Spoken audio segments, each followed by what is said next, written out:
हृदय लेकर, हाथ में संविदा लेकर कहाँ जाना? हमें तत्वदर्शी ज्ञानी के पास।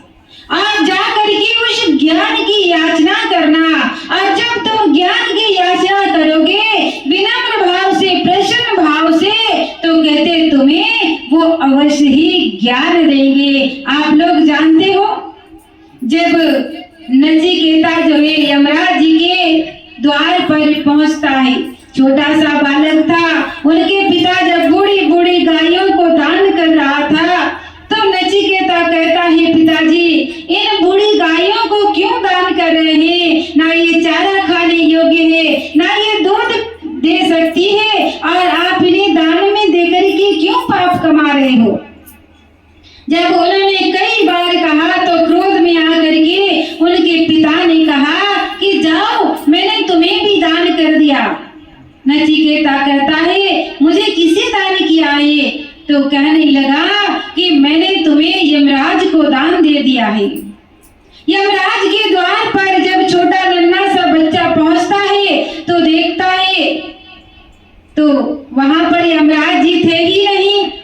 अब 3 दिन तक भूखा प्यासा द्वार पर बैठा रहा, और जब यमराज जी आते हैं उन्हें पता चलता है कि ये छोटा सा बालक कुछ याचना कर रहा है और भूखा प्यासा है। कहा, बेटा पहले तो तुम भोजन करो, फिर तुम्हें जो चाहिए मैं देता हूँ।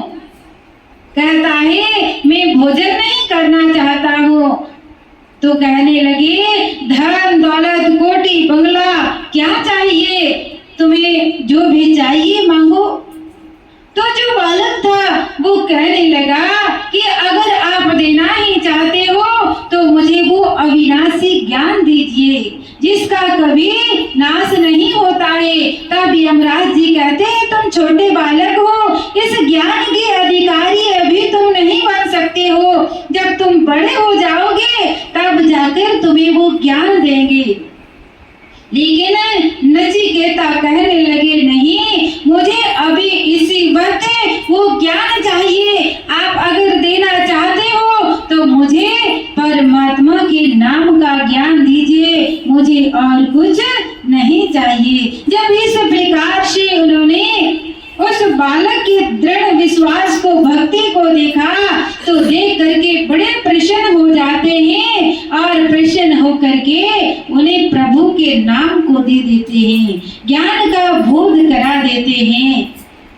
तो कहने का मतलब कि जीवन के अंदर अगर जो कुछ प्राप्त करना है तो हमें भी नम्र भाव से याचना करना पड़ेगा, तब जाकर के हम प्राप्ति कर सकते हैं। तो देखिए, गुरु महाराज जी की कृपा है, दया है, हम सभी को ये सुंदर मौका मिला हुआ है। ये अवसर दोबारा मिले ना मिले क्या किसी को पता है? किसी को नहीं पता है। फिर भी हमें सभी को पता है कि एक दिन इस संसार को छोड़कर जाना है। कोई नहीं होगा कि जिसे नहीं पता। आज छोटे से बच्चे को भी पता है कि संसार में जन्म लिया है तो यहाँ से जाना पड़ेगा, लेकिन हम सोचते हैं जाना तो है पर अभी हमें वर्षों इस संसार में रहना है।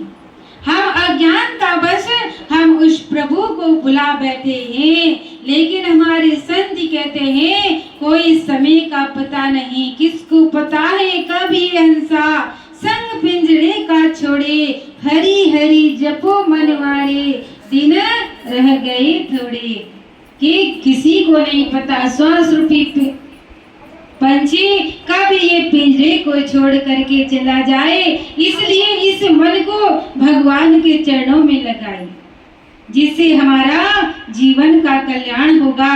तो मैं एक छोटा सा भजन रखूंगी, आप सभी लोग साथ देंगे।